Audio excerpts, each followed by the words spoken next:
Hello, आप सभी का सबसे पहले स्वागत है हमारे रियल नॉलेज दुनिया के इस पॉडकास्ट सीरीज़ में। हम एक ऑडियो पॉडकास्ट आपके लिए लाते हैं ताकि आपको बिना मोबाइल देखे और कान में ईयरफोन लगा के आप आराम से उसको सुन सकें और जानकारी ले सकें।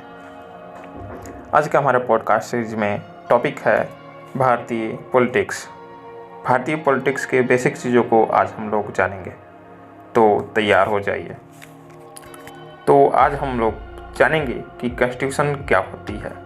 देखिए, सिंपल सा, हमें हमारे देश में, भारत में कॉन्स्टिट्यूशन को सुप्रीम लॉ का दर्जा दिया गया है। इसका मतलब ये होता है कि कॉन्स्टिट्यूशन सबसे बड़ा है हमारे देश में। ऐसे आप लोग कहते होंगे कि हमारे देश में सबसे बड़ा कौन है और सबसे ताकतवर कौन है, जिसके पास पावर ज़्यादा है, तो वो है हमारे देश के संविधान। ना ही प्रधानमंत्री हैं और ना ही प्रेसिडेंट है। अब संविधान को जीवित पुस्तक बताया गया है। अब जीवित पुस्तक को बताने का मेन मकसद क्या है इसका, तो उसको समझते हैं। क्योंकि संविधान हमारा जो है वो क्या दिन पर दिन बदलते रहता है। क्यों बदलते रहता है?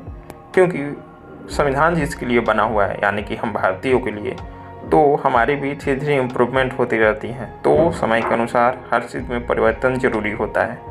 अगर नहीं हो तो फिर ऐसा होता है कि हम पीछे की वक्त के साथ ही छूट जाएं और हमारी देश बहुत पीछे चली जाएगी। तो संविधान को जीवित रूप दिया गया है, इसीलिए संविधान को लिविंग थिंग्स भी बताया गया है। हालांकि वो लिविंग नहीं है। और हमारा जो संविधान है दुनिया का सबसे बल्किएस्ट संविधान है। और हमारा जो संविधान है रिटेन संविधान है। रिटेन का मतलब होता है लिखित संविधान। एक पुस्तक में इसको पिरो दिया गया है। वही हम यूएसए की बात करें तो वो भी एक लिखित संविधान है, और यूके की बात करें तो वो अलिखित संविधान है, मतलब नॉन रिटेन है। ठीक है, वो रिटेन नहीं है।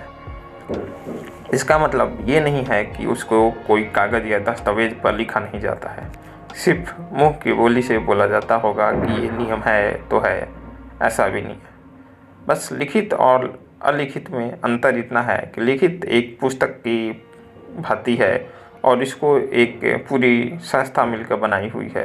बहुत सारे लोग उसमें, कमेटी में लोग होते थे और वो मिलकर बनाए हुए हैं। और इसको बदलने का भी कुछ नियम होता है और उसी नियम से हम लोग इस संविधान को बदल सकते हैं। लेकिन वही हम यूके की बात करें तो वहाँ पर अलिखित संविधान है। इसका मतलब ये नहीं कि वहाँ पर संविधान लिखा नहीं गया है, वहाँ पर भी संविधान लिखा गया है। अंतर बस इतना ही है कि वो एक पुस्तक के रूप में नहीं है। जब भी कोई नियम आता है तो एक पेज में लिख कर उसको फिर से रख दिया जाता है, और अगला नियम जैसे ही आता है फिर एक पेज में लिख कर उसको रख लिया जाता है। इस तरह से हर पेज को बारीकी से, हर नियम को लिख कर रख लिया जाता है। बस कोई एक बड़ा पुस्तक नहीं है जिसमें सभी नियम कानून एक साथ हो। हमारा जो कॉन्स्टिट्यूशन है, संविधान की पुस्तक है, वो सभी नियम कानून एक पुस्तक में है, बट वहाँ पर सभी नियम कानून एक पुस्तक में नहीं है। जिस तरह हम बात करें कि आप अलग अलग चीज़ों के लिए अलग अलग नोट्स बनाते हैं, उसी तरह उसमें भी अलग अलग जो भी संस्थाएं हैं, कमीशंस हैं, उनके पास अपने अपना नियम है। और देश की नियम थोड़ा मोड़ा हर एक पेज पे अलग अलग नियम लिखा हुआ है। मतलब कि कोई वहाँ पर पुस्तक नहीं है और कोई भी पेज को कभी भी वहाँ पर बदल दिया जा सकता है। वहाँ पर कोई गवर्निंग बड़ी इसको नहीं, संविधान को लेकर आई थी। और बात करते हैं, हमारे यहाँ का संविधान है वो रिजिड भी नहीं है और फ्लेक्सिबल भी नहीं है। इसका मतलब यह होता है कि हम संविधान को आसानी से बदल भी नहीं सकते हैं और बदलने में कोई परेशानी भी नहीं हो सकती है। मतलब कि हम संविधान को जितना आसानी से बदलना चाहें उतना भी नहीं बदल सकते हैं, और इसको बदलने में उतनी कठिनाई भी नहीं है हम जितना सोच सकते हैं।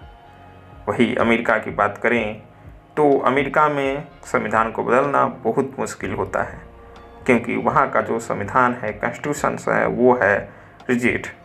वही यूके की बात करें तो बहुत ज़्यादा फ्लेक्सिबल है। वहाँ पर बहुत आसानी से हम लोग इंग्लैंड में संविधान को बदला जा सकता है।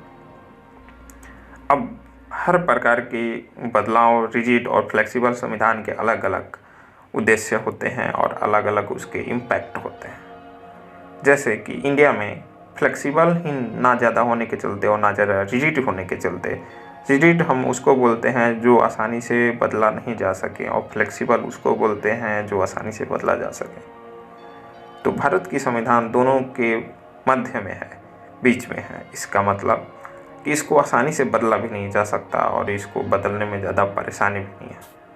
अब इन फिलहाल 2020-2021 की हम दौर में देखेंगे तो बहुत ज़्यादा संविधान में बदलाव कर दिया गया।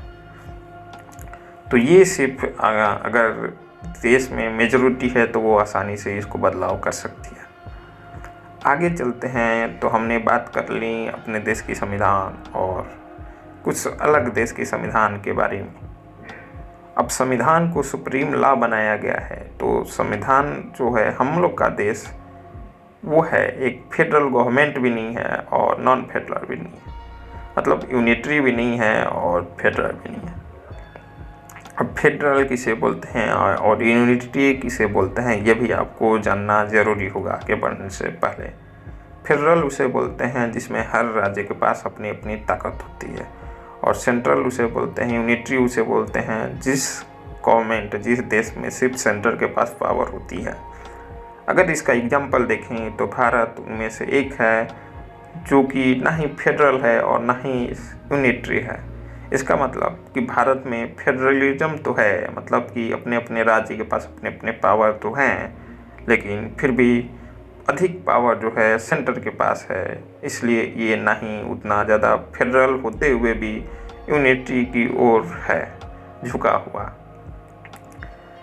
तो अगर हम सिर्फ फेडरल की बात करें तो फेडरल जो है वो यूएसए आपका एक बेहतर एग्जाम्पल के रूप में है, क्योंकि यूएसए में हर राज्य के पास अपनी अपनी पावर होती है, इसीलिए यूएसए का डेवलपमेंट अच्छे तरीके से है।